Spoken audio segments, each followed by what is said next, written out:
Hi hello welcome back to my channel. Mangalya Bandha ಭಾಗ 11. ರಾಶಿ ಮನಸ್ಸನ್ನು ಗೊಂದಲ ಮಾಡ್ಕೋಬೇಡ, ನಾನು ಕೆಳಗಡೆ ಹೋಗ್ತೀನಿ ಅಂತ ಹೇಳಿ ಅವನು ಕೋಣೆಯನ್ನು ಬಿಟ್ಟು ಹೊರಬಂದನು. ಸಾಮ್ರಾಟ್.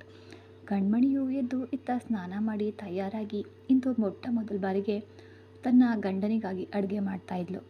ಮಾದೇಶ್ ಕೂಡ ಸ್ನಾನ ಮಾಡಿ ತಯಾರಾಗಿ ಬಿಳಿ ಪಂಚೆ ಶರ್ಟ್ ಧರಿಸಿ ಕೆಳಗೆ ಬರಲು ಅವನ ಊರಿನವರು ಅಲ್ಲಿ ಕಾಯ್ತಾಯಿದ್ರು.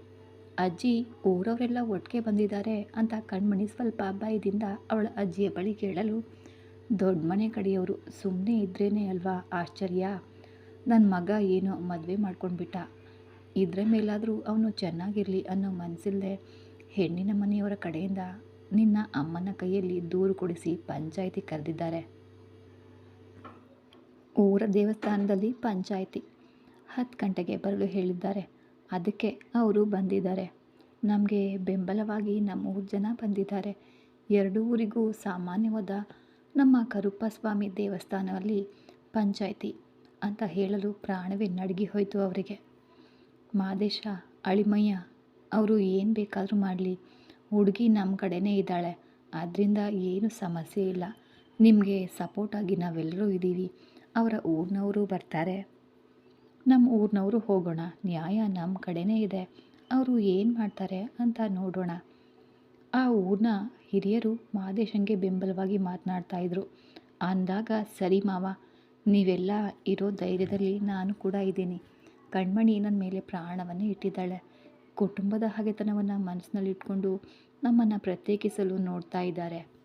ಅಂಥದ್ದೇ ಪರಿಸ್ಥಿತಿಯಲ್ಲೂ ಕೂಡ ಅವಳನ್ನು ನಾನು ಬಿಟ್ಕೊಡಲ್ಲ, ಅವಳು ಕೂಡ ನನ್ನನ್ನು ಬಿಟ್ಕೊಡಲ್ಲ. ಅದರ ಮೇಲೆ ಅವರು ಏನು ಸಮಸ್ಯೆ ಮಾಡಿದರು, ನೀವೆಲ್ಲ ಜೊತೆಯಾಗಿ ಇರಬೇಕು. ಆ ಧೈರ್ಯದಲ್ಲಿ ನಾನು ಕೂಡ ಇದ್ದೀನಿ ಮಾವ ಅಂತ ಅವನು ಕೂಡ ಹೇಳಿದನು. ನೀವು ಚಿಂತಿಸ್ತೇ ಇರಿ ಅಳಿಮಯ್ಯ, ನಿಮಗೆ ನಾವೆಲ್ಲ ಇದ್ದೀವಿ ಅಂತ ನಂಬಿಕೆ ಕೊಟ್ಟು, ಸರಿ 10 ಗಂಟೆ ಕರುಪ್ಪಸ್ವಾಮಿ ದೇವಸ್ಥಾನಕ್ಕೆ ಹೋಗಿ ಹುಡುಗಿನ ಕರ್ಕೊಂಡು ಬಂದುಬಿಡಿ ಅಂತ ಹೇಳಿ ಅವರು ಹೊರಟು ಹೋದರು. ಕಣ್ಮಣಿಗೆ ಅಳು ಬರ್ತಾಯಿತ್ತು. ಆಗ ಅವಳಿಗೆ ಫೋನ್ ಬಂತು. ವೇಗವಾಗಿ ಫೋನ್ ತೆಗೆದು ನೋಡಿದ್ಲು. ಹೊಸ ನಂಬರ್. ಏನು ಹೊಸ ನಂಬರ್ ಆಗಿದೆ ಅಂತ ಯೋಚನೆಯಲ್ಲಿ ರಿಸೀವ್ ಮಾಡಿ ಕಿವಿಗೆ ಇಟ್ಲು. ಆ ಕಡೆ ಬದಿಯಲ್ಲಿ ಯಾರೋ ಮಾತನಾಡಲು ಅವಳ ಕಣ್ಣಲ್ಲಿ ಕಣ್ಣೀರು ಧುಮುಕಿತ್ತು. ಯಾವ ಉತ್ತರವನ್ನು ಕೂಡ ಹೇಳಲಿಲ್ಲ. ತಲೆಯನ್ನು ಮಾತ್ರ ಆಡ್ತಿದ್ದವಳು, ನೀವು ಹೇಳಿದ ಹಾಗೆ ಮಾಡ್ತೀನಿ, ಆದರೆ ನನ್ನ ಮಾವನಿಗೆ ಏನೂ ಆಗಬಾರ್ದು ಅಂತ ಹೇಳಿ ಫೋನ್ ಇಟ್ಲು. ಡೈನಿಂಗ್ ಹಾಲ್ಗೆ ಹೋದವನು ಮಾದೇಶ.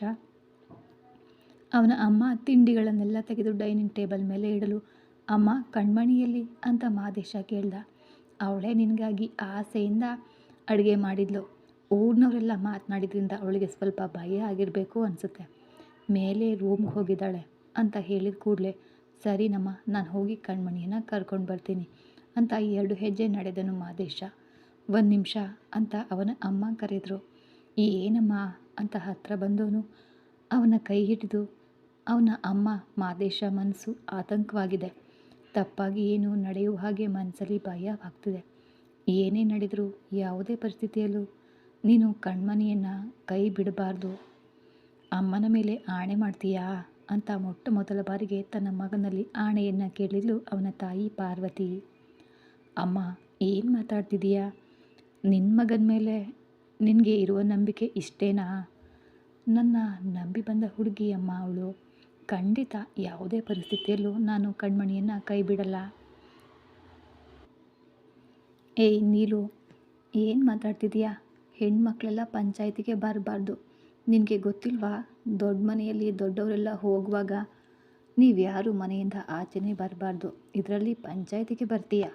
ಸುಮ್ಮನೆ ಕಾಲೇಜಿಗೆ ಹೊರಡು, ನಾನು ನಿನ್ನನ್ನು ಡ್ರಾಪ್ ಮಾಡ್ತೀನಿ ಅಂತ ಸ್ವಲ್ಪ ಕೋಪವಾಗಿ ಹೇಳಿದನು ಸೂರ್ಯ ನೀಲುಳನ್ನು. ಪಾಪ ಮಾವ, ಕಣ್ಮಣಿ ತುಂಬ ಚಿಕ್ಕಂದಿನಿಂದ ಕಷ್ಟಪಟ್ಟವಳು. ಈಗ ತಾನೇ ಅವಳ ಮನಸ್ಸಿಗೆ ಹಿಡಿಸಿದ ಜೀವನ ಅವಳಿಗೆ ಸಿಕ್ಕಿದೆ. ಅದನ್ನು ಪಂಚಾಯಿತಿ ಇಟ್ಟು ಪ್ರತ್ಯೇಕಿಸಲು ಬಿಡಲು ನೋಡ್ತೀರಾ? ಇದನ್ನೆಲ್ಲ ಕಿವಿಯಲ್ಲಿ ಕೇಳಿಸ್ಕೊಂಡು ನನ್ನ ಕೈಯಲ್ಲಿ ಹೇಗೆ ಕಾಲೇಜ್ಗೆ ಹೋಗಿ ನೆಮ್ಮದಿಯಾಗಿ ಓದಲು ಸಾಧ್ಯ? ಅವಳು ನನ್ನ ಕ್ಲಾಸ್ಮೇಟ್ ಬೇರೆ. ನನಗೆ ತುಂಬ ಕಷ್ಟ ಆಗ್ತಿದೆ ಮಾವ, ಪ್ಲೀಸ್ ನೀನಾದರೂ ಸ್ವಲ್ಪವಾದರೂ ಮಾತಾಡಬಹುದು ಅಲ್ವಾ? ನಮ್ಮ ತರಹನೇ ತಾನೇ ಅವರು ಕೂಡ ಅಂತ ನೀಲು ಹೇಳಲು, ಇಲ್ಲಿ ನೋಡಿ ನೀಲು, ಒಂದು ವಿಷಯವನ್ನು ಸ್ಪಷ್ಟವಾಗಿ ಅರ್ಥ ಮಾಡ್ಕೊ. ನಮ್ಮ ಪರ್ಸ್ನಲ್ ವಿಚಾರದಲ್ಲಿ ನೀನು ಏನೇ ಹೇಳಿದರೂ ನಾನು ಕೇಳ್ತೀನಿ. ನಿನ್ನ ಮಾತಿಗೆ ಮರು ಮಾತು ಆಡಲ್ಲ. ಅದೇ ಸಮಯದ ಇದು ಕುಟುಂಬದ ಸಮಸ್ಯೆ, ದೊಡ್ಡ ಮನೆ ಸಮಸ್ಯೆ. ಪಂಚಾಯಿತಿ ಕರೆದಿರೋದು ದೊಡ್ಡ ಮನೆ ಪರವಾಗಿ. ಹಾಗಿರುವಾಗ ಇದರಲ್ಲಿ ಎದುರಿಸಿ ನಾನು ಏನು ಮಾಡಲು ಸಾಧ್ಯ ಇಲ್ಲ. ನಾನು ಮಾತ್ರ ಅಲ್ಲ, ಸಾಮ್ರಾಟ್ ಅಣ್ಣ ಕೂಡ ತಾನೇ ಸುಮ್ಮನೆ ಇದ್ದಾರೆ. ಇದರಲ್ಲಿ ನಾನು ಹೋಗಿ ಏನು ಮಾತಾಡಲು ಸಾಧ್ಯ? ಸುಮ್ಮನೆ ಮನಸ್ಸನ್ನು ಗೊಂದಲ ಮಾಡಿಕೊಳ್ಳದೆ ಕಾಲೇಜ್ಗೆ ಹೊರಡುವ ದಾರಿ ನೋಡು ಅಂತ ಸೂರ್ಯ ಹೇಳಲು, ನೀನು ಏನು ನನ್ನನ್ನು ಡ್ರಾಪ್ ಮಾಡಬೇಕಾದ ಅವಶ್ಯಕತೆ ಇಲ್ಲ. ನನ್ನ ಕೈಯಲ್ಲಿ ಇವತ್ತು ಕಾಲೇಜಿಗೆ ಹೋಗಲು ಆಗ್ತಿಲ್ಲ ಅಂತ ಹೇಳಿ ಕಡೆ ಮಲಗಿಕೊಂಡ್ಳು ನೀಲು. ಸರಿ, ನೀನಿವತ್ತು ಕಾಲೇಜ್ಗೆ ಹೋಗೋದು ಬೇಡ, ಮನೆಯಲ್ಲೇ ಇರು ಅಂತ ಹೇಳಿ ಅವನು ಕೂಡ ಕೋಣೆಯನ್ನು ಬಿಟ್ಟು ಹೊರಗೆ ಬಂದ. ಕೆಳಗೆ ಎಲ್ಲರೂ ಕುಳಿತು ಮಾತಾಡ್ತಾಯಿದ್ರು. ಸಾಮ್ರಾಟ್ ಅಲ್ಲಿಯೇ ಇದ್ದ. ಅವರು ಮಾತಾಡೋದು ಅದರಲ್ಲೂ ಅವನಿಗೆ ಅದ್ಯಾವುದರಲ್ಲೂ ಅವನಿಗೆ ಸಮ್ಮತ ಇರಲಿಲ್ಲ. ಆದರೂ ತನ್ನ ಕುಟುಂಬದ ಪದ್ಧತಿಗೆ ಕಟ್ ಬಿದ್ದು ಸಾಮ್ರಾಟ್ ತನ್ನ ಊರಿಗೆ ಸುಮ್ಮನಿದ್ದನು. ಪಂಚಾಯಿತಿಗೆ ಸಮಯ ಆಯಿತು. ಸಾಮ್ರಾಟ್ ಮನೆಯಿಂದ ದೊಡ್ಡವರು ಎಲ್ಲರೂ ಹೊರಟರು. ಮನೆ ಹಿಂಭಾಗ ಇರುವ ತೋಟದ ಮನೆಯಲ್ಲಿ ಅಶ್ವಿನಿ, ಕಣ್ಮಣಿಯ ಅಮ್ಮ, ಅವರನ್ನು ಕೂಡ ಕರ್ಕೊಂಡು ಸಾಮ್ರಾಟ್ ತನ್ನ ಕಾರ್ನಲ್ಲಿ ಏರಿದ. ಅದೇ ಸಮಯದಲ್ಲಿ ಮಹದೇಶ್ ಮನೆಯಿಂದ ಅವನ ಕಾರ್ನಲ್ಲಿ ಕಣ್ಮಣಿಯನ್ನು ಹತ್ತಿಸ್ಕೊಂಡು ಹೊರಡಲು ಅವನ ಊರಿನವರು ಒಟ್ಟಾಗಿ ಹೊರಟರು. ಎರಡೂ ಊರಿನ ಜನರು ಕೂಡ ಸಾಮಾನ್ಯವಾಗಿರುವ ಕರುಪ್ಪಸ್ವಾಮಿ ದೇವಸ್ಥಾನದಲ್ಲಿ ಎರಡೂ ಊರಿನ ಜನರು ಆಯಾ ಬದಿಯಲ್ಲಿ ಅವರ ಗಡಿಯಲ್ಲಿ ಕಾಯ್ತಾಯಿದ್ರು. ಗಡಿಯಲ್ಲಿ ಹೋಗುವಾಗಲೇ ಸಾಮ್ರಾಟ್, ಅಕ್ಕ, ನಾನು ಹೇಳ್ತೀನಿ ಅಂತ ತಪ್ಪಾಗಿ ತಿಳಿಬೇಡ. ಏನೇ ಇದ್ರೂ ಕಣ್ಮಣಿ ಆಸೆಪಟ್ಟ ಜೀವನ. ನೀನು ಇವರ ಜೊತೆ ಸೇರಿ ಅವಳನ್ನು ಎದುರಿಸಿ ನಿಲ್ಲದೆ ಸ್ವಲ್ಪ ಆದರೂ ಅವಳಿಗೆ ಬೆಂಬಲವಾಗಿ ಇರಬಹುದು ಅಲ್ವಾ? ಇವರು ಹೇಳಿದರು ಅನ್ನೋದಕ್ಕಾಗಿ ನೀನು ಸರಿ ಅಂತ ಹೇಳಿಬಿಟ್ಟೆ ಅಂತ ಹೇಳಲು, ನಿನಗೆ ಗೊತ್ತಿಲ್ಲ ಸಾಮ್ರಾಟ್, ನನ್ನ ಅಮ್ಮ ಎಷ್ಟು ಕಷ್ಟಪಟ್ಲು ಅಂತ ಗೊತ್ತಾ? ಅಪ್ಪ ಆ ಹೆಂಗಸನ್ನು ಕರ್ಕೊಂಡು ಬಂದಾಗ ಅಮ್ಮ ಸಾಯುವ ಪರಿಸ್ಥಿತಿಗೆ ಹೋದ್ಲು. ಅದನ್ನೆಲ್ಲ ನೆನೆಸ್ಕೊಂಡ್ರೆ ಆ ಕುಟುಂಬದಲ್ಲಿ ನನ್ನ ಮಗಳು ಬಾಳ್ಬೇಕಾ ಅಂತ ನನ್ನ ಮಗಳು ಇಲ್ಲಿ ಬಂದು ಬಾಳಲಾರ್ದವಳಾಗಿ ಇದ್ಬಿಡಲಿ, ಹೋಗಲಿ, ಆ ಕುಟುಂಬವನ್ನು ಕೆಡಿಸಿದವಳ ಮಗನ ಜೊತೆ ಬಾಳಬಾರ್ದು ಅಂತ ಹಟ್ಟಿಂದ ಹೇಳಿದ ತನ್ನ ಅಕ್ಕನಿಗೆ ಅದರ ಮೇಲೆ ಏನೂ ಹೇಳಲಿಲ್ಲ. ಎಲ್ಲರೂ ಪಂಚಾಯಿತಿಗೆ ಬಂದು ಸೇರಿದ್ರು. ಆ ಕಡೆ ಈ ಕಡೆ ಕಣ್ಮಣಿ ಮಾದೇಶ್ ಪಕ್ಕದಲ್ಲಿ ಇದ್ಲು. ಊರಿನ ಹಿರಿಯರು ಎಲ್ಲರೂ ಅಲ್ಲಿ ಹಾಕಿದ್ದ ಕುರ್ಚಿಯಲ್ಲಿ ಕುಳಿತರು. ದೊಡ್ಡ ಮನೆ ಕಡೆಯವರು, ದೊಡ್ಡ ಯಜಮಾನರು, ಚಿಕ್ಕ ಯಜಮಾನರು, ಅವರ ಮಕ್ಕಳು 4 ಜನ, 6 ಜನರು ಪಂಚಾಯಿತಿಗೆ ಆ ಊರಿನ ಪರವಾಗಿ ಕುಳಿತಿದ್ರು. ಮಾದೇಶ್ ಪರವಾಗಿ ಅವರ ಊರಿನ ಹಿರಿಯರು ಕುಳಿತಿದ್ರು. ಉಳಿದವರು ಸುತ್ತಲೂ ನಿಂತಿರಲು ಪಂಚಾಯಿತಿ ಪ್ರಾರಂಭ ಆಯಿತು. ಇತ್ತ ಮಾದೇಶ, ಅಮ್ಮ, ನೀನು ಏನು ಮಾತಾಡ್ತಿದೀಯಾ? ನಿನ್ನ ಮಗನ ಮೇಲೆ ನಿನಗೆ ಇರುವ ನಂಬಿಕೆ ಇಷ್ಟೇನಾ? ನನ್ನ ನಂಬಿ ಬಂದ ಹುಡುಗಿ ಅಮ್ಮ ಅವಳು. ಖಂಡಿತ ಯಾವ ಪರಿಸ್ಥಿತಿಯಲ್ಲೂ ನಾನು ಕಣ್ಮಣಿಯನ್ನು ಕೈ ಬಿಡಲ್ಲ, ಭಯ ಪಡಬೇಡ. ನನ್ನ ಪ್ರಾಣ ಇರೋವರೆಗೂ ಈ ಮನೆಯಲ್ಲಿ ನಿನ್ನ ಸೊಸೆಯಾಗಿ ಕಣ್ಮಣಿ ಇರ್ತಾಳೆ. ನಿನ್ನ ಮೇಲೆ ಆಣೆ ಅಮ್ಮ ಅಂತ ಅವನ ಅಮ್ಮನ ತಲೆಯ ಮೇಲೆ ಆಣೆ ಮಾಡಿದನು ಮಾದೇಶ. ಸಾಕಪ್ಪ, ನನಗೆ ಇಷ್ಟು ಸಾಕು. ನಾನು ಜೀವಂತವಾಗಿದ್ದಿದ್ದೆ ನಿನಗೋಸ್ಕರ. ನಿನ್ನ ಜೀವನ ಒಳ್ಳೆಯ ರೀತಿಯಲ್ಲಿ ಸೆಟ್ಲಾಗಲ್ವಾ ಅಂತ ಪ್ರತಿದಿನ ಆ ದೇವರಲ್ಲಿ ಕೈ ಮುಗಿದು ಬೇಡ್ಕೊಳ್ತಾನೆ ಇದ್ದೆ. ಭಗವಂತನೇ ನೋಡಿ ಕಣ್ಮಣಿಯನ್ನು ನಿನಗೆ ಹೆಂಡತಿಯಾಗಿ ಕೊಟ್ಟಿದ್ದಾನೆ. ಆ ಹುಡುಗಿಯನ್ನು ಕಣ್ಣೀರು ಹಾಕಿಸ್ದೆ ನೀನೇ ಚೆನ್ನಾಗಿ ಇಟ್ಟು ಕಾಪಾಡಬೇಕು. ಅವಳಿಗೆ ಯಾವ ಸಮಸ್ಯೆಯೂ ಬರಬಾರ್ದು. ಪಂಚಾಯಿತಿಯಲ್ಲಿ ಏನೇ ನಡೆದರೂ ನನ್ನ ಸೊಸೆ ಇಲ್ಲದೆ ನೀನು ಮನೆ ಒಳಗೆ ಬರಬಾರ್ದು. ಅವಳು ನನ್ನ ಮೊಮ್ಮಗಳು ಮಾತ್ರ ಅಲ್ಲ, ಈ ವಂಶವನ್ನು ಬೆಳಗಲು ಬಂದ ಮಹಾಲಕ್ಷ್ಮಿ. ನಿನ್ನ ನಂತರ ನಿನ್ನ ವಾರಸುದಾರ ಈ ಭೂಮಿಯಲ್ಲಿ ಇರಬೇಕಪ್ಪ. ನಮ್ಮಿಬ್ಬರ ಜೊತೆಗೆ ಏನೂ ಮುಗಿದು ಹೋಗಬಾರ್ದು. ಇದೇ ನನ್ನ ಅಮ್ಮನ ಆಸೆ ಅಂತ ಹೇಳಲು ತನ್ನ ಅಮ್ಮನನ್ನು ಅಪ್ಪಿಕೊಂಡವನು ಮಾದೇಶ. ನೀನು ಚಿಂತಿಸಬೇಡ ಅಮ್ಮ, ಏನೇ ನಡೆದರೂ ನಾನು ಕಣ್ಮಣಿಯನ್ನು ಬಿಟ್ಟು ಬರೋದಿಲ್ಲ, ನೀನು ಚಿಂತಿಸದೇ ಇರು ಎಂದವನು ಈಗ ಮೇಲೆ ತನ್ನ ಕೋಣೆಗೆ ಹೋದ. ಅವನ ಫೋಟೋವನ್ನು ನೋಡಿ ಬಿಕ್ಕಿ ಬಿಕ್ಕಿ ಅಳ್ತಿದ್ಲು ಕಣ್ಮಣಿ. ಕಣ್ಮಣಿ, ಯಾಕಿಗೆ ಹೇಳ್ತಿದೀಯಾ ಅಂತ ಗಾಬರಿಯಾಗಿ ಅವಳ ಹತ್ರ ಹೋದನು. ಹಾಗೇ ತಿರುಗಿ ಅವನ ಎದೆಗೆ ಒರಗಿದವಳು, ನೀನು ಚೆನ್ನಾಗಿರಬೇಕು ಮಾವ, ಯಾವಾಗಲೂ ಸಂತೋಷವಾಗಿ ಇರಬೇಕು ಅಂತ ಹೇಳುತ್ತಲೇ ಅಳ್ತಾ ಇರಲು ಅವನಿಗೆ ಏನೂ ಅರ್ಥ ಆಗಲಿಲ್ಲ. ಏನು ಕಣ್ಮಣಿ, ಯಾಕೆ ಹೀಗೆಲ್ಲ ಮಾತಾಡ್ತಿದೀಯಾ? ಕೆಳಗೆ ಎಲ್ಲರೂ ಬಂದು ಹೋಗಿದ್ದು ನಿನಗೆ ಭಯ ಆಗಿದೆಯಾ? ದೊಡ್ಡ ಮನೆ ಕಡೆಯವರು ನಿನ್ನ ಅಮ್ಮನನ್ನು ಇಟ್ಟು ಪಂಚಾಯಿತಿಯ ದೂರು ಕೊಟ್ಟಿದ್ದಾರೆ. ನಿನ್ನನ್ನು ನಾನು ಬಲವಂತವಾಗಿ ಎತ್ಕೊಂಡು ಬಂದು ತಾಳಿ ಕಟ್ಟಿದೆ ಅಂತ. ನೀನು ನಾನು ಇಷ್ಟಪಟ್ಟು ಮದುವೆ ಆಗಿದ್ದೀವಿ ಅಂತ ಗೊತ್ತಾದರೆ ನಮ್ಮನ್ನು ಯಾರೂ ಏನು ಮಾಡಲು ಸಾಧ್ಯ ಇಲ್ಲ. ನೀನು ಧೈರ್ಯವಾಗಿರು. ನಿನ್ನ ಮಾವ ಇದ್ದೀನಿ. ನನ್ನನ್ನು ಹಾಗೆಯೇ ಬಿಟ್ಬಿಡಲ್ಲ. ನಿನ್ನೆವರೆಗೂ ಹೇಗೂ ಕಣ್ಮಣಿ, ರಾತ್ರಿ ಪೂರ್ತಿ ನೀನು ನನಗೆ ಹೆಂಡತಿ ಆಗಿಬಿಟ್ಟೆ. ಇನ್ಮೇಲೆ ನಿನ್ನನ್ನು ಚೆನ್ನಾಗಿ ಬಾಳಿಸೋದು ನನ್ನ ಜವಾಬ್ದಾರಿ. ನೀನು ಧೈರ್ಯವಾಗಿರು, ಭಯ ಪಡಬೇಡ. ಅದು ಎಂಥದೇ ಪರಿಸ್ಥಿತಿ ಬಂದರೂ ಕೂಡ ನಿನ್ನನ್ನು ಖಂಡಿತ ಕೈ ಬಿಡಲ್ಲ ಅಂತ ಮತ್ತೆ ತನ್ನ ಹೆಂಡತಿಗೆ ಸಮಾಧಾನ ಹೇಳಿದನು ಮಾದೇಶ. ಅವಳು ಕಣ್ಣುಗಳನ್ನು ಮುಚ್ಕೊಂಡ್ಳು. ಮೌನವಾಗಿದ್ದವಳನ್ನು ತನ್ನಿಂದ ಬೇರ್ಪಡಿಸಿದವನು, ಇಲ್ಲಿ ನೋಡು, ಭಯ ಪಡಬೇಡ. ನಿನ್ನೆ ಎಷ್ಟು ಧೈರ್ಯವಾಗಿ ನಿನ್ನ ಮಾವನ ಮುಂದೆ ಮಾತನಾಡಿದೆ, ಅದೇ ಧೈರ್ಯದೊಂದಿಗೆ ಇರು. ಎಲ್ಲ ಸರಿ ಹೋಗುತ್ತೆ. ನಾನಿದ್ದೀನಿ, ಎಲ್ಲ ನಾನು ನೋಡ್ಕೋತೀನಿ ಅಂತ ಧೈರ್ಯ ಹೇಳಿ ಅವಳನ್ನು ಕೆಳಗೆ ಕರ್ಕೊಂಡು ಹೋದನು ಮಾದೇಶ. ಅವಳು ತಿನ್ನುವಾಗಲೂ ಕಣ್ಮಣಿಗೆ ಊಟ ಗಂಟಲಲ್ಲಿ ಇಳಿಯಲೇ ಇಲ್ಲ. ಅವಳು ಕಷ್ಟಪಟ್ಟು ನುಂಗ್ತಾ ಇರೋದನ್ನು ಗಮನಿಸಿದನು ಮಾದೇಶ. ಏನು ಕಣ್ಮಣಿ, ಯಾಕೆ ಊಟ ಮಾಡದೆ ಇಷ್ಟು ಕಷ್ಟಪಡ್ತಿದೀಯಾ? ಇಲ್ಲಿ ನೋಡು, ಭಯ ಪಡಬೇಡ ಅಂದವನು. ಸರಿ, ನಿನಗೆ ನಾನೇ ತಿನ್ನಿಸ್ತೀನಿ ಅಂತ ಅವನು ತಿನ್ನಿಸಲು ಕಣ್ಣಲ್ಲಿ ಕಣ್ಣೀರಿನೊಂದಿಗೆ ಅವನು ತಿನ್ನಿಸುವ ಊಟವನ್ನು ಪಡೆದುಕೊಂಡ್ಳು. ಅವಳು ಊಟ ಮಾಡಿದ ಕೂಡಲೇ ಮಾದೇಶ್ ಕೂಡ ಊಟ ಮಾಡಿದನು. ಅಮ್ಮ, ನಮ್ಮಿಬ್ಬರನ್ನ ಆಶೀರ್ವಾದ ಮಾಡು ಅಂತ ತನ್ನ ಹೆಂಡತಿಯೊಂದಿಗೆ ತನ್ನ ಅಮ್ಮನ ಕಾಲಿಗೆ ಬಿದ್ದನು ಮಾದೇಶ. ಚೆನ್ನಾಗಿರಬೇಕು ರಾಜ, ನೀವಿಬ್ಬರು 100 ವರ್ಷಗಳ ಕಾಲ ಚೆನ್ನಾಗಿರಬೇಕು ಅಂತ ಆಶೀರ್ವಾದ ಮಾಡಿದರು ಅವನ ಅಮ್ಮ. ಅದೇ ಸಮಯದಲ್ಲಿ ದೊಡ್ಡ ಮನೆಯಲ್ಲಿ ಸೂರ್ಯನ ಕೋಣೆಯಲ್ಲಿ ನೀಲು, ಇವತ್ತು ನಿಮ್ಮ ಮನೆಯಲ್ಲಿ ಅಣ್ಣನಿಗೂ ಅತ್ತಿಗೆಗೂ ಔತಣಕೂಟ ಏರ್ಪಡಿಸುವುದಾಗಿ ಅಕ್ಕ ಮಾವ ಹೇಳಿದರು. ಏನು ಮಾಡೋದು? ಈ ಸಮಸ್ಯೆಯಲ್ಲಿ ಏನು ಮಾಡಲು ಸಾಧ್ಯ ಇಲ್ಲ. ಭಾನುವಾರ ಮಾಡಿಕೊಳ್ಳೋಣ ಅಂತ ಅಕ್ಕನಿಗೆ ಮಾವನಿಗೆ ಫೋನ್ ಮಾಡಿ ಹೇಳಿದ್ದೀವಿ. ಸರಿ, ಈಗಾಗಲೇ 2 ದಿನ ನೀನು ಕಾಲೇಜ್ ರಜೆ, ಈಗ ಹೊರಡು. ನಿನ್ನನ್ನು ಕಾಲೇಜ್ನಲ್ಲಿ ನಾನು ಡ್ರಾಪ್ ಮಾಡ್ತೀನಿ ಅಂತ ಸೂರ್ಯ ಹೇಳ್ತಲೇ ಅವಳ ಹತ್ರ ಬರಲು, ನಾನು ಕಾಲೇಜಿಗೆ ಹೋಗಲ್ಲ ಮಾವ, ಪಂಚಾಯತಿಗೆ ಬರ್ತೀನಿ ಅಂದ್ಲು ನೀಲು. ಒಂದ್ಸಾರಿ ಬೇಡ ಅಂದರೆ ನಿನಗೆ ಅರ್ಥ ಆಗಲ್ವಾ ಅಂತ ಬೈದು ಹೊರಟೆ ಹೋದ ಸೂರ್ಯ. ನಂತರ ಇತ್ತ ಪಂಚಾಯಿತಿ ಶುರು ಆಯಿತು. ಹೇಳಮ್ಮ ಅಶ್ವಿನಿ, ನೀನೇ ಪಂಚಾಯಿತಿಗೆ ದೂರು ನೀಡಿದ್ದೀಯಾ? ವಿಷಯ ಏನೆಂದು ಸ್ಪಷ್ಟವಾಗಿ ಹೇಳು ಅಂತ ಹಿರಿಯರು ಹೇಳಿದರು. ತನ್ನ ದೊಡ್ಡಪ್ಪನ ಮಾತನ್ನು ಕೇಳಿ ನಡುಗುವ ಒಡಲಿನೊಂದಿಗೆ, ನನ್ನ ಮಗಳು ಕಾಲೇಜಿಗೆ ಓದಲು ಅಂತ ಹೋಗಿದ್ದಾಗ ಈ ಮಾದೇಶ ಅವಳನ್ನು ಬಲವಂತವಾಗಿ ಎತ್ಕೊಂಡು ಹೋಗಿ ಮದುವೆಯಾಗಿದ್ದಾನೆ. ದಯವಿಟ್ಟು ನನ್ನ ಮಗಳನ್ನು ನನಗೆ ಬಿಡಿಸ್ಕೊಡಿ, ದೊಡ್ಡವರೇ ಅಂತ ಹೇಳಿ ಮುಗಿಸಿದ್ಲು. ಸಾಮ್ರಾಟ್ಗೆ ಇದನ್ನು ಕೇಳಲು ಕಷ್ಟ ಆಗಿದ್ರು. ಎಲ್ಲವೂ ಅವನಿಗೆ ತಿಳಿದೇ ನಡೆದಿರೋದ್ರಿಂದ ಏನು ಮಾತಾಡದೆ ಮೌನವಾಗಿದ್ದ. ಏನೇ ನಡೆದರೂ ಮಾದೇಶ ಮತ್ತು ಕಣ್ಮಣಿ ದೃಢವಾಗಿರ್ತಾರೆ ಅನ್ನೋ ನಂಬಿಕೆಯಲ್ಲಿ. ಏನಪ್ಪ ಮಾದೇಶ, ಅವರು ಹೇಳೋದು ನಿಜಾನಾ? ಆ ಹುಡುಗಿಯನ್ನು ಬಲವಂತವಾಗಿ ಎತ್ಕೊಂಡು ಹೋಗಿ ತಾಳಿ ಕಟ್ಟಿದೆಯಾ ಅಂತ ಅಲ್ಲಿದ್ದ ಹಿರಿಯರು ಅವನನ್ನು ಕೇಳಿದರು. ಊರ ಹಿರಿಯರೆಲ್ಲರಿಗೂ ನಮಸ್ಕಾರ ಮಾಡಿ, ನಾನು ಕಣ್ಮಣಿಯನ್ನು ಬಲವಂತವಾಗಿ ಎತ್ಕೊಂಡು ಹೋಗಿ ತಾಳಿ ಕಟ್ಟಿಲ್ಲ. ಅವಳು ಇಷ್ಟಪಟ್ಟು ಬಂದಳು, ನಾನು ಮದುವೆ ಮಾಡಿಕೊಂಡೆ. ಇದೇ ನಡೆದಿದ್ದು. ಕುಟುಂಬದ ಹಾಗೆ ಮನಸ್ಸಿನಲ್ಲಿಟ್ಕೊಂಡು ಅನಗತ್ಯವಾಗಿ ನಮ್ಮನ್ನು ಬೇರೆ ಮಾಡಲು ನೋಡ್ತಿದ್ದಾರೆ.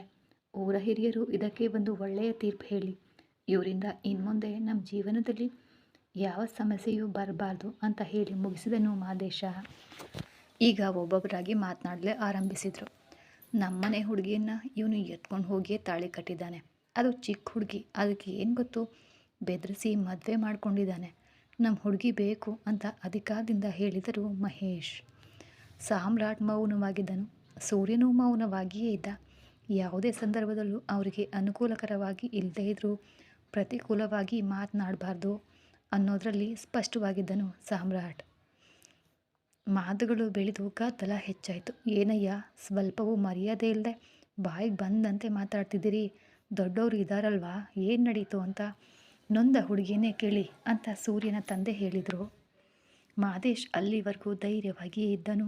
ತನ್ನ ಪ್ರಾಣಕ್ಕಿಂತ ಹೆಚ್ಚಾಗಿ ಪ್ರೀತಿಸಿದವಳು ಪಂಚಾಯಿತಿಯ ಮುಂದೆ ತನ್ನನ್ನು ಪ್ರೀತಿಸಲೇ ಇಲ್ಲ ಅಂತ ಹೇಳ್ತಾಳೆಂತ ಅವನು ನಿರೀಕ್ಷಿಸಿರಲಿಲ್ಲ. ಈಗ ಕಣ್ಮಣಿ ತನ್ನ ಚಿಕ್ಕ ಅಜ್ಜನನ್ನು ನೋಡಲು, ಅವರ ಕಣ್ಣುಗಳಿಂದಲೇ ಏನೋ ಹೇಳಲು ಅವಳು ತಲೆಯನ್ನು ತಗ್ಗಿಸಿ ನಿಂತಿದ್ಲು. ಆಗ ಮತ್ತೆ ಅಲ್ಲಿದ್ದ ಹಿರಿಯರು, ಏನಮ್ಮ ಕಣ್ಮಣಿ, ಏನು ಮಾತಾಡ್ತಿದ್ದಾರೆ? ಏನರ್ಥ? ಮೊದಲು ನೀನು ಈ ಕಡೆ ಬಾ, ನಿಮ್ಮಿಬ್ಬರಿಗೆ ತಾನೇ ಪಂಚಾಯಿತಿ, ಯಾಕೆ ಒಟ್ಟಿಗೆ ನಿಂತಿದ್ದೀರಿ ಅಂತ ಕೇಳಲು ಮಹದೇಶ್ಗೆ ಕೋಪ ಬಂತು. ಏನಯ್ಯ ಮಾತಾಡ್ತಿದ್ದೀರಿ? ಅವಳ ಕುತ್ತಿಗೆಗೆ ನಾನು ತಾಳಿ ಕಟ್ಟಿದ್ದೇನೆ. ಕಣ್ಮಣಿ ಈಗ ನನ್ನ ಹೆಂಡತಿ. ನನ್ನ ಹೆಂಡತಿ ನನ್ನ ಪಕ್ಕದಲ್ಲಿ ಇದ್ದಾಳೆ. ಅವಳೇನಾದರೂ ಬಂದು ನಿಮ್ಮ ಹತ್ರ ದೂರು ಕೊಟ್ಲಾ ನಾನು ಎತ್ಕೊಂಡು ಹೋಗಿ ತಾಳಿ ಕಟ್ಟಿದೆ ಅಂತ? ಈಗ ಯಾಕೆ ಅವಳನ್ನು ಎದುರಿಗೆ ನಿಲ್ಲಲು ಹೇಳ್ತಿದ್ದೀರಿ? ಅವಳು ಹಾಗೆಲ್ಲ ನಿಲ್ಲೋದಿಲ್ಲ ಅಂತ ಕೋಪದಿಂದ ಮಾತನಾಡಿದ ಮಹದೇಶ. ಅವನು ಮಾತನಾಡಿ ಮುಗಿಸೋ ಅಷ್ಟರಲ್ಲಿ ಅವಳು ಅವನಿಗೆ ವಿರುದ್ಧವಾಗಿ ಹೋಗಿ ಎದುರಾಗಿ ನಿಂತಳು. ಕೇವಲ ಮಹದೇಶ್ಗೆ ಮಾತ್ರ ಅಲ್ಲ, ಆ ಊರಿನವರಿಗೂ ಮಾತ್ರ ಅಲ್ಲ, ಸಾಮ್ರಾಟ್ ಮತ್ತು ಸೂರ್ಯ ಇಬ್ಬರಿಗೂ ಆಘಾತ ಆಯಿತು. ಕಣ್ಮಣಿ, ಏನು ಮಾಡ್ತಿದೀಯಾ? ಅಲ್ಲಿಗೆ ಯಾಕೆ ಹೋಗ್ತಿದೀಯಾ? ನಾನೇ ಹೇಳಿದ್ನಲ್ಲ, ಯಾರನ್ನ ನೋಡಿಯೂ ಭಯ ಪಡಬೇಡ, ನಾನು ಇದ್ದೇನೆ ಅಂತ. ಇಲ್ಬಾ ಅಂತ ಹಕ್ಕಿನಿಂದ ಮಹದೇಶ ಕರೆದನು. ಮೌನವಾಗಿ ನಿಂತಳು. ಅವಳ ಮೌನ ಅವನನ್ನು ಏನೋ ಮಾಡಿತು. ಅವಳ ಹತ್ರ ಹೋಗಿ ಅವಳ ಕೈ ಹಿಡಿದವನು, ನಾನಿದ್ದೇನೆ, ನೀನು ಯಾಕೆ ಭಯ ಪಡ್ತೀಯ? 1000 ಜನ ಇದ್ದರೂ ನಿನ್ನ ಗಂಡನಿಂದ ನಿನ್ನನ್ನು ಕಾಪಾಡಲು ಸಾಧ್ಯ. ಧೈರ್ಯವಾಗಿರು, ನನ್ನ ಜೊತೆ ಬಾ ಅಂತ ಕೈ ಹಿಡಿದು ಅವನು ಎಳೆಯಲು ಹಾಗೆಯೇ ತನ್ನ ಕೈಯನ್ನು ಕೊಡವಿಕೊಂಡ್ಳು. ಬರಲ್ಲ, ನಾನು ನಿಮ್ಮ ಜೊತೆ ಬರಲ್ಲ. ನೀವೇ ನನ್ನನ್ನು ಬಲವಂತವಾಗಿ ಎತ್ಕೊಂಡು ಹೋಗಿ ತಾಳಿ ಕಟ್ಟಿದ್ದೀರಿ. ನಿಮ್ಮನ್ನು ಮದುವೆಯಾಗಲು ನನಗೆ ಇಷ್ಟವೇ ಇಲ್ಲ ಅಂತ ಪಟಪಟನೆ ಅವಳು ಹೇಳಿ ಮುಗಿಸಲು ಅವನ ಹೃದಯವೇ ಎರಡಾಗಿ ಸೀಳಿತು. ಇದು ಕಣ್ಮಣಿ ಏನಾ ಅಂತ ಅವನಿಗೆ ಅನ್ನಿಸ್ತು. ಅವಳೇ ಮಾತನಾಡ್ತಿದ್ದಾಳ ಅನ್ನೋ ಅನುಮಾನವೂ ಮೂಡ್ತು. ಕಣ್ಮಣಿ, ಏನು ಹೇಳ್ತಿದೀಯ ನೀನು? ಏನೋ ತಪ್ಪಾಗಿ ಹೇಳ್ತಿರುವ ಹಾಗೆ ನನಗೆ ಕೇಳಿಸ್ತಿದೆ. ಏನು ಅಂತ ಸ್ಪಷ್ಟವಾಗಿ ಮಾತನಾಡು ಅಂತ ಮಹದೇಶ ಅವಳನ್ನು ಹಿಡಿದು ಸಿಲುಕಿದ. ಮಹದೇಶ ಆ ಹುಡುಗಿಯನ್ನು ಬಿಟ್ಟು ದೂರ ನಿಲ್ಲು ಅಂತ ಆ ಊರ ಹಿರಿಯರು ಹೇಳಲು ಬೇರೆ ದಾರಿ ಇಲ್ಲದೆ ಅವನು ಸರಿದು ನಿಂತ. ಏನು ಅಂತ ಹೇಳು ಕಣ್ಮಣಿ ಅಂತ ಆಗಲು ಕೆಣಕಿದನು. ಊರ ಹಿರಿಯರೆಲ್ಲರಿಗೂ ಹೇಳ್ತಾ ಇದ್ದೇನೆ, ನಾನು ಇವರನ್ನು ಪ್ರೀತಿಸಲಿಲ್ಲ. ಇವರೇ ನನ್ನನ್ನು ಆಗಾಗ ನೋಡಲು ಬರ್ತಾಯಿದ್ರು. ನಾನು ದೂರ ಸರಿದು ಹೋಗ್ತಾ ಇದ್ದೆ.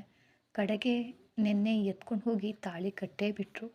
ಬೇರೆ ದಾರಿ ಇಲ್ಲದೆ ನನ್ನ ಮಾವಂದಿರ ಬಳಿ ನಾನು ಕೋಪವಾಗಿ ಮಾತನಾಡಿದೆ. ಒಳ್ಳೆಯ ವೇಳೆ ಪಂಚಾಯಿತಿ ಸೇರಿಸಿ ಅಮ್ಮ ನನ್ನನ್ನು ಕಾಪಾಡಿಬಿಟ್ರು. ದಯವಿಟ್ಟು ನನ್ನನ್ನು ಅಮ್ಮನ ಹತ್ರ ಕಳಿಸ್ಕೊಟ್ಬಿಡಿ. ನನ್ನಿಂದ ಇವರ ಜೊತೆ ಬಾಳಲು ಸಾಧ್ಯ ಇಲ್ಲ ಅಂತ ಕಣ್ಣುಗಳನ್ನು ಗಟ್ಟಿಯಾಗಿ ಮುಚ್ಕೊಂಡು ಪಟಪಟ ಅಂತ ಯಾರೋ ಹೇಳ್ಕೊಟ್ಟಿದ್ದನ್ನು ಒಪ್ಪಿಸೇ ಬಿಟ್ಲು. ಆಮೇಲೆ ಕಣ್ಣುಗಳನ್ನು ತೆರೆದಲು. ಬೇರೆ ದಾರಿ ಇಲ್ಲದೆ ನನ್ನ ಮಾವಂದಿರ ಬಳಿ ನಾನು ಕೋಪವಾಗಿ ಮಾತನಾಡಿದೆ. ನನ್ನನ್ನು ಕ್ಷಮಿಸ್ಬಿಡಿ ಅಂತ ಅವಳ ಎದುರಿಗೆ ಅವಳ ಗಂಡ ಒಡೆದ ಸ್ಥಿತಿಯಲ್ಲಿ ಪೆಟ್ಟು ತಿಂದವನಂತೆ ಅವಳನ್ನೇ ನೋಡ್ತಾ ಇದ್ದ. ಸಾಮ್ರಾಟ್ಗೆ ಏನು ನಡೀತಾ ಇದೆ ಅಂತ ಅರ್ಥನೇ ಆಗ್ತಿಲ್ಲ. ಇದುವರೆಗೆ ಮೌನವಾಗಿದ್ದವನು ಈಗ ತನ್ನ ಮೌನ ಮುರಿದು ಕಣ್ಮಣಿ ಹತ್ರ ಬಂದನು. ಏನು ಮಾತಾಡ್ತಿದೀಯ ಕಣ್ಮಣಿ? ನಿನ್ನೆ ನಾವು ಬಂದು ಕರೆದಾಗ ಕೂಡ ಮಹದೇಶ್ ನನ್ನ ಮನಸಾರೆ ಪ್ರೀತಿಸಿ ನೀನೇ ಹುಡ್ಕೊಂಡು ಹೋಗಿ ಮದುವೆಯಾದೆ ಅಂತ ಹೇಳಿದೆ ಅಲ್ವಾ?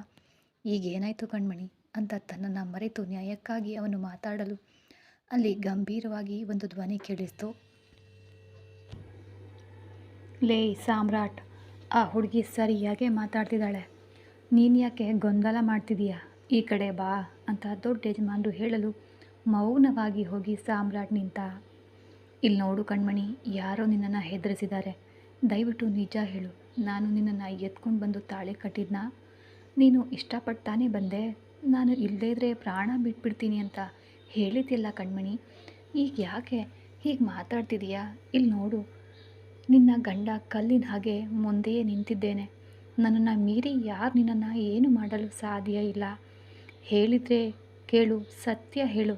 ಇಲ್ಲದೇ ಇದ್ದರೆ ಇನ್ನು ಜನ್ಮಕ್ಕೂ ನಾವು ಸೇರಿ ಬಾಳಲು ಆಗದಂತೆ ಬಿಡುತ್ತೆ. ಪ್ಲೀಸ್ ಕಣ್ಮಣಿ, ಸತ್ಯ ಹೇಳು ಅಂತ ಮತ್ತೆ ಬೇಡ್ಕೊಂಡನು ಮಹದೇಶ. ಇಲ್ಲ ಇಲ್ಲ, ನಾನು ನಿಮ್ಮನ್ನು ಪ್ರೀತಿಸಿನೇ ಇಲ್ಲ ಅಂತ ಜೋರಾಗಿ ಕೂಗಿದ್ಲು ಕಣ್ಮಣಿ. ನೀವು ಬಲವಂತವಾಗಿ ನನ್ನ ಕುತ್ತಿಗೆಗೆ ತಾಳಿ ಕಟ್ಟಿದ್ದೀರಿ. ಈಗ ಈ ನಿಮಿಷ ನಾನು ಸತ್ಯವನ್ನೇ ಹೇಳ್ತಾ ಇದ್ದೀನಿ ಅಂತ ಹೇಳಿದವಳು ಅವನ ಮುಖ ನೋಡಿ ಮಾತಾಡಲಿಲ್ಲ. ಅವಳು ತಲೆಯನ್ನು ತಗ್ಗಿಸಿಯೇ ಮಾತನಾಡಿದ್ಲು.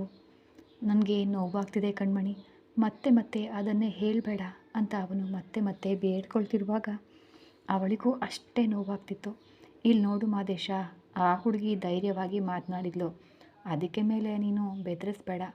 ನಮ್ಮ ಊರ ಪಂಚಾಯಿತಿ ಪದ್ಧತಿಯಂತೆ 2 ಊರ ಜನರು ಒಂದಾಗಿರುವ ಈ ಗಡಿಯಲ್ಲಿ ಯಾವುದೇ ತಪ್ಪು ನಡೀಬಾರ್ದು. ಪಂಚಾಯಿತಿಗಾಗಿ ಬಂದವರಿಗೆ ನ್ಯಾಯ ಸಿಗಬೇಕು. ಅಶ್ವಿನಿ ಮಗಳನ್ನು ಬಲವಂತವಾಗಿ ನೀನು ಎತ್ಕೊಂಡು ಬಂದು ತಾಳಿ ಕಟ್ಟಿದೀಯಾ ಅಂತ ಮರಳಿ ಕೊಡಿಸಲು ದೂರು ನೀಡಿದ್ದಾರೆ. ಆ ಅಪರಾಧ ಸಾಬೀತಾಗಿರೋದ್ರಿಂದ ನಿನ್ನನ್ನು ಆ ಹುಡುಗಿಯನ್ನು ಬೇರ್ಪಡಿಸ್ತಾ ಇದ್ದೀವಿ. ಇದಕ್ಕೂ ಮೇಲೆ ಆ ಹುಡುಗಿ ಜೀವನದಲ್ಲಿ ನೀನು ತಲೆ ಹಾಕಬಾರ್ದು. ಅದೇ ರೀತಿ ಆ ಹುಡುಗಿಯು ನಿನ್ನ ಜೀವನದಲ್ಲಿ ಬರಬಾರ್ದು.